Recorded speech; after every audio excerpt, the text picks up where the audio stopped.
Morning, students.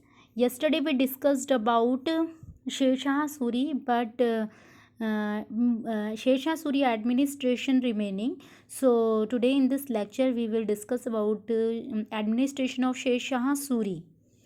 A very beautiful administration about Sher Shah Suri.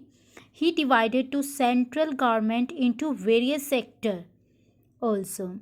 For administration convenience, Sher Shah divided his whole empire into 47 divisions called Sarkars and Sarkars into small paragna.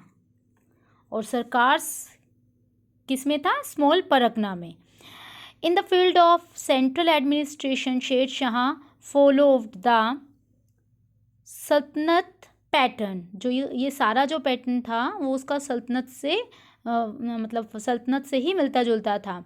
There were 4 main central department. First is दीवाने वजारत, दीवाने अर्ज, दीवाने इंशा and दीवाने रसालत.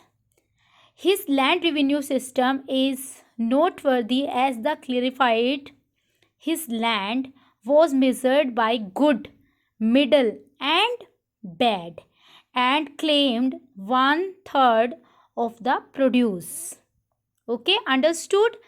इसने जो अपना एंटायर जो वो था डिपार्टमेंट था जो कि किससे रिलेटेड था, एडमिनिस्ट्रेशन से रिलेटेड था, उसको कई सेक्टर्स में डिवाइड किया हुआ था जो कि दीवाने वजारत था, दीवाने अर्ज, दीवाने इंशा और दीवाने रसालत में डिवाइड किया हुआ था. और जो इसका रेवेन्यू सिस्टम था वो क्लासिफाइड किया हुआ था. His land was measured bye good, middle and bad. यानी जो लैंड है उसको मेजर्ड करता था गुड में, अच्छी, मध्यम और खराब. Clear. Land was measured by using the Sikandari gaz. जो लैंड है वो उसको मेजर करने के लिए, मापने के लिए सिकंदरी गज का यूज़ किया इसने. इंट्रोड्यूस द सिल्वर रुपया एंड कॉपर दाम. यानी कॉपर को इसने बोला दाम. जो कॉपर के जो कॉइन्स चलते थे वो दाम के नाम से जाने जाते थे, और सिल्वर जो चांदी का था उसको, जो कॉइन्स था उसको रुपया बोला जाता था. Sher Shah improved communication by building roads. As you know कि शेर शाह सूरी ने ग्रैंड ट्रंक रोड बनाई हुई है जो कि बांग्लादेश से पाकिस्तान के पेशावर तक जाती है और कोलकाता में इंडिया में एंटर करती है कोलकाता में. Built his Tomé Sher Shah इन बिहार. कहाँ पर है? बिहार में है. Akbar. Now Sher Shah we discussed properly about Sher Shah Suri. So today we will discuss about Akbar. In 1556 to 1605, this is the time period of Akbar. Jalaluddin Muhammad Akbar was the son of Humayun. As we know, already हमें पता है कि जलालुद्दीन मोहम्मद जो था वो किसका सन था? हुमायूं का था. एंड हमीदा बानो बेगम. और जो हुमायूं की जो वाइफ थी उनका नाम था हमीदा बानो बेगम. और हमीदा बानो बेगम और हुमायूं का जो बेटा था वो अकबर था. He was born at Amarkot in 1542. He was illiterate. ये इलिटरेट था, इसको मतलब पढ़ा लिखा नहीं था. बाकी घुड़सवारी, तलवारबाजी, ये सब कुछ इसको सिखाया गया था. पूरी इसको नॉलेज दी गई थी हर फील्ड की, लेकिन ये इलिटरेट था, पढ़ा हुआ नहीं था. Clear. Bairam Khan represented him in the second battle of Panipat in 1556 against Hemu Vikramaditya. अब जो सेकेंड बैटल हुआ पानीपत का वो 1556 में हुआ था. किस किस के बीच में हुआ था? विक्रमादित्य, हेमू विक्रमादित्य और अकबर के बीच में हुआ था. तो हेमू विक्रमादित्य, अब बात आती है हेमू विक्रमादित्य कौन था? Hemu the PM of Adil Shah Suri. जो लास्ट जो सूर का जो शासक था सूरवंश का, उसका जो पीएम था वो हेमू विक्रमादित्य था. वॉज डिफीटेड, यानी कि वो जो सेकंड बैटल ऑफ पानीपत है उसमें अकबर के द्वारा मारा गया. बाकी इसमें पूरा सहयोग जो था अकबर का बैराम खान ने किया था, क्योंकि अकबर उसमें 14 एज के थे only. Between 1556 to 1560 Akbar ruled under Bairam Khan, यानी कि सारा जो रूल जो कर रहा था अकबर उस समय वो बैराम खां के अंडर में कर रहा था। अकबर गोट द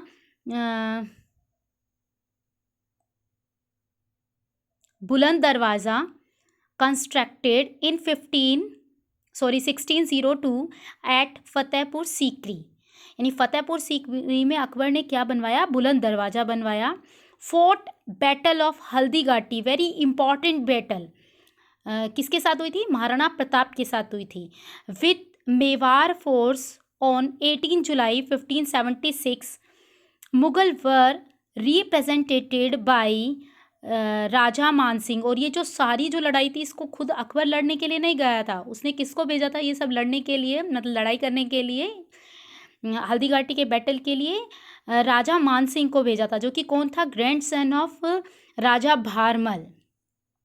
जो आमेर के जो शासक थे राजा भारमल, उनका ग्रैंड सन था।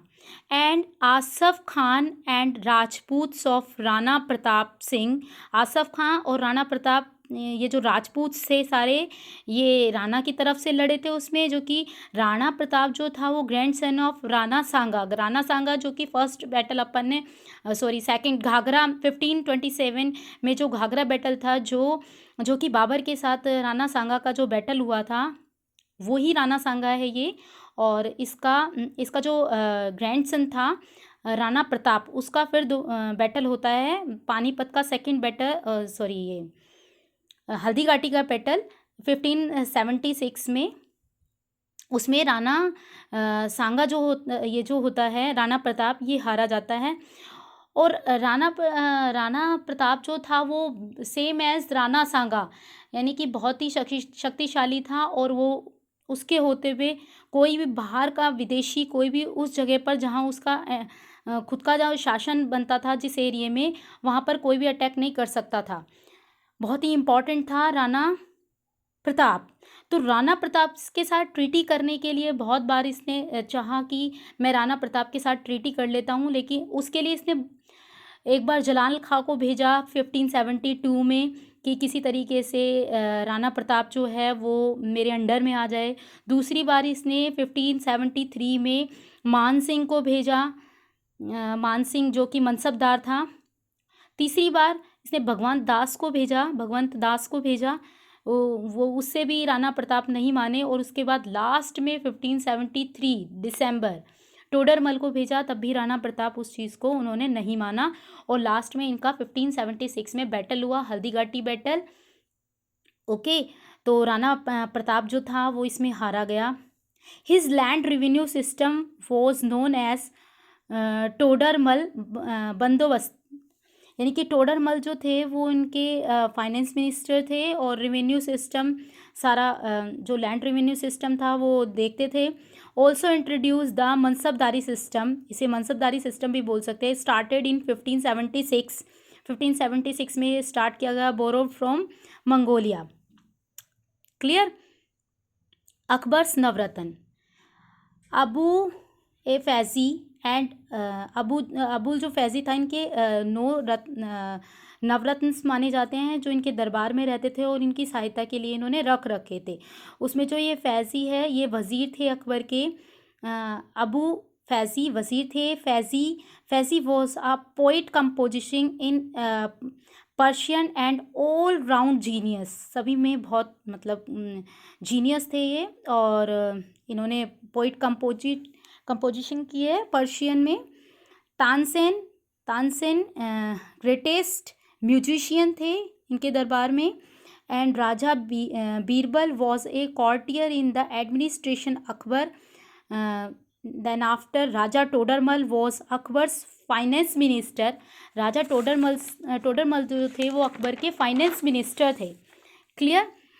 मान Singh, he was the mansabdar, he was the grand son of Akbar's father-in-law Bharmal. I told you about Man Singh.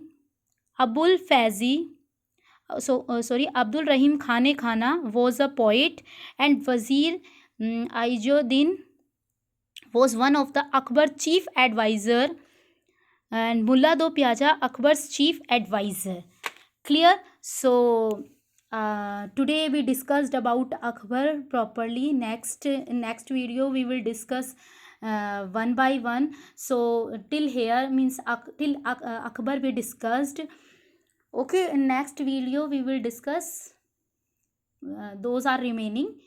Okay, so I will send you one pic, some pages. Okay, you have to mention these things in notebook. Clear? Okay, students.